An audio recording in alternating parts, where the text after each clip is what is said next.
I'm Jennifer, and I'm a compulsive overeater. Hi, everyone, and I'm abstinent today through the grace of God. I weigh and measure 3 meals a day off the gray sheet, commit them to my sponsor, and I don't eat in between no matter what.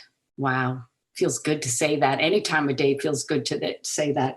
And it's funny because I always have a timer that goes off at 3, and it's just a reminder that God's with me. And I love that. I need, what I love about the technical age is that there's a lot of alarms, and I had an alarm go off at 2:30 to remind me of this meeting. Wow, how wonderful is that? And, a little bit about me. I came here into GreySheet in 1985, and I stayed.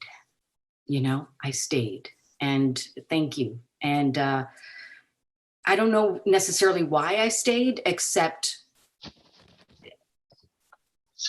they had what I wanted. They had what I wanted, and that was undeniable. They were, at the time in New York City, it was about 4 people, and my roommate, get that, was one of them. And there's no coincidence. My roommate had about 4 or 5 years, and she had come from Cambridge. In all of New York, people, it still freaks me out.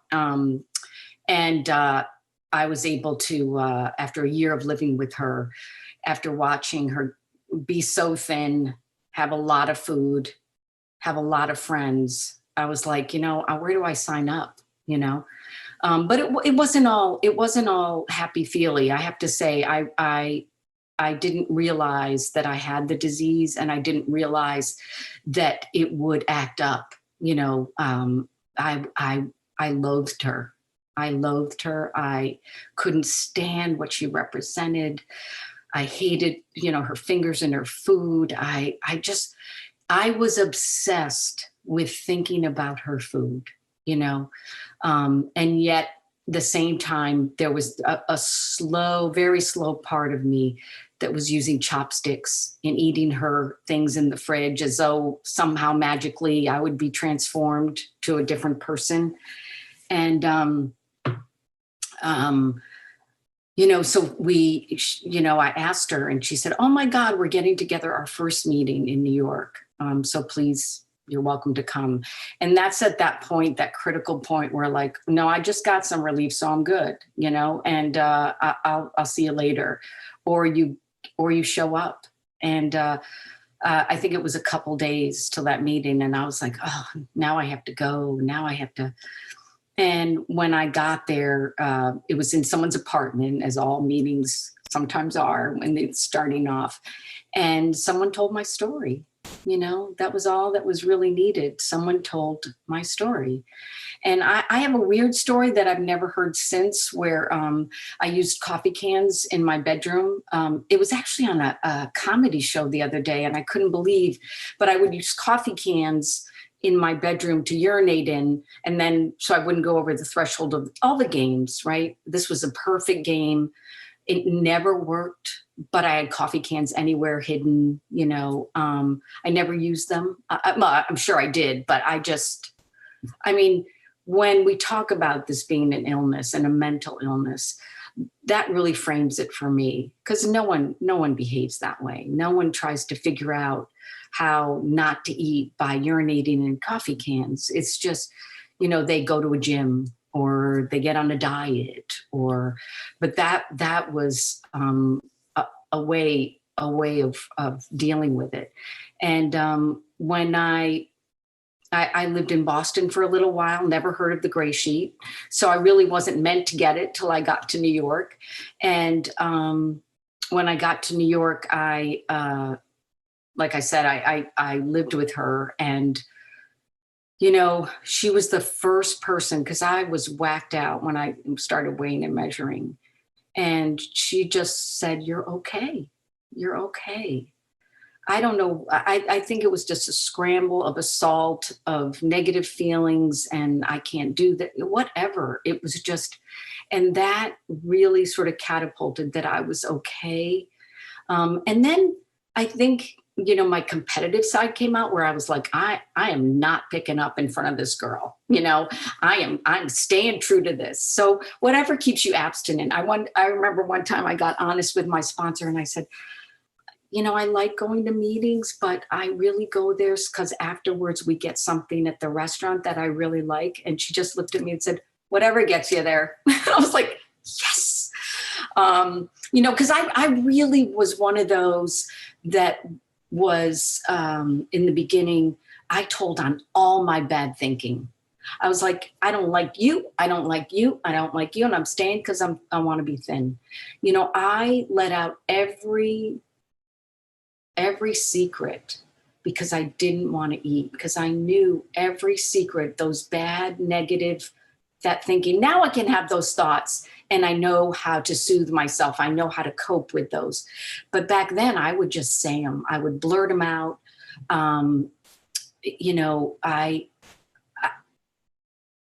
I wanted to really recover at any cost, although I think at the time it was interpreted as I wanted to be thin at any cost. But I think inwardly I knew that there was something much deeper going on. And so I stayed, and I love my beginnings because they were so physical in the sense that we ran uptown, we ran downtown, we were, and there weren't any other gray sheet meetings, but there was AA.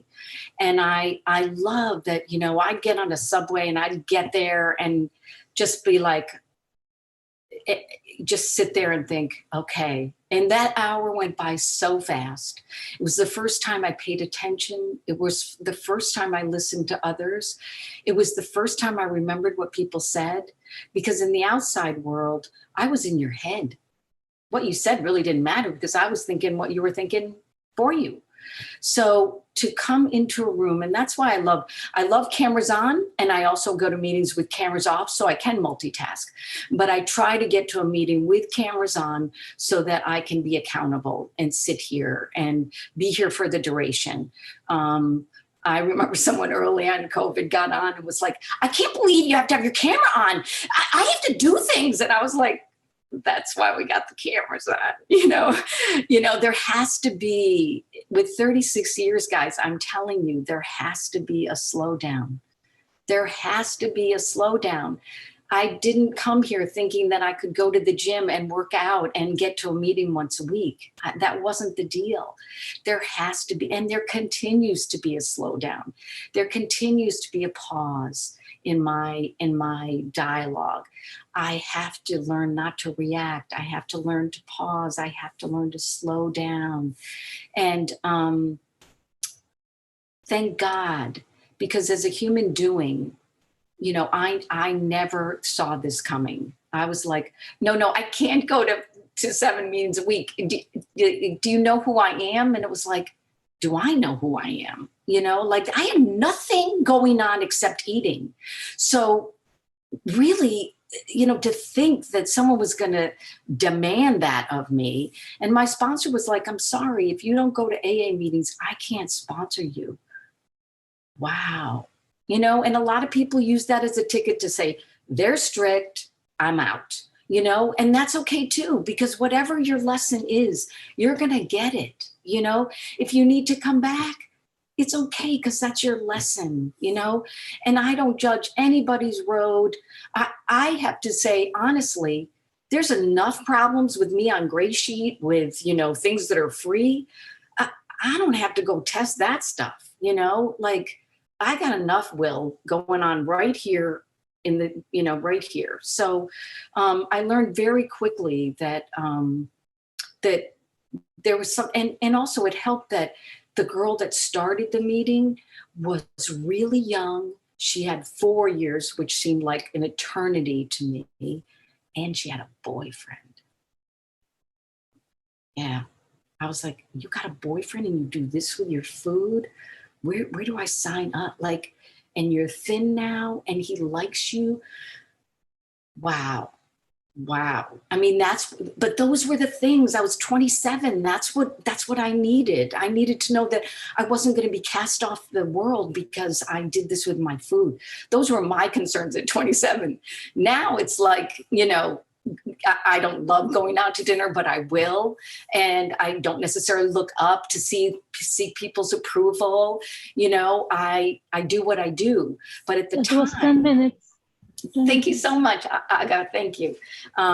So needless to say, what I loved also what they said is, that no major relationships in the first year. Now, if you're in a relationship, God bless you, that's all good. Nobody's going to judge you. But they said no major relationships. And I met my husband in my 9th month and I was like, I got meetings. Sorry. Because at 9 months, you really know what's going on. And you really know about addiction. And you really know that, wow, this is something that I need to do. And then you're looking at your family like with one eye open. You're like, holy F, like, holy, what have I come from? So I was determined to get my year and he waited. So, I didn't necessarily think I was going to get a guy that waited. I don't know. And the good news is I didn't keep him because he waited and he brought me big apples. I kept him because I kept the relationship going. I told him, you know what, this isn't working because there's other people out there I'd like to meet. I just got this new body, all those things that I had to navigate at that time. But it was all good because he turned to me and he said, well, you can go your way and I'll go my way, but we could also try this. And I was like, oh, you mean not run? Oh, okay. I was hearing things for the first time in a new way. And so much of when I got abstinent, I still think about those things. I still keep thinking about what worked for me. But now fast forward, I have 2 children. One is 10 years abstinent and one is 10 years sober. And I have to say, looking at them, I'm working Alan on as hard as I can to stay out of their business because I want to tell them the way I did it because that's the right way, guys. That's the right way. And they are telling me, no, we're going to teach you, Mom. And so, there's always humility along the way. I moved to Connecticut and I was like, I need an armoire. What the hell is it? I need an armoire. I got to look like everybody else. And, my sponsor looked at me and said, where is your humility? And I was like, well, I just want to have things now, So I've never gotten free from humility. And I've never I always get checked by my ego. My ego is the first thing I notice when I'm in a situation and I can tell you all about who I am and where I've been. And it doesn't matter. It doesn't matter. It's boring. It's boring. It's just, it doesn't matter. And that's a good place to be in when you can really see your ego for what it is and look at all the times your ego just was like yelling at people and defiant and, but it's okay. Cause I had to learn. I had to learn. So today I weigh and measure my food. I show up at meetings. I go to a lot of meetings. On Zoom, I kind of feel like, well, I don't have to walk to meetings, so I'm going to do 12, And so I try to keep to 12 a week and GreySheet and other meetings as well. But, to not have, it's a wonderful thing. It's a wonderful thing. And I hope you all at some point in your life get to do physical meetings because that's a wonderful thing too. I wouldn't be here today if people didn't embrace me and hug me and, know that was always there for me whenever I wanted to show up. So keep coming, just keep coming, turn off that head. That's what they said to me, turn off that head. And I was like, is there a switch? Is there a village that comes and tells you how to do it? I mean, and it's just showing up a day at a time. It's 1 minute left. I love it. Thank you, Aga. I did it. Done. Thank you.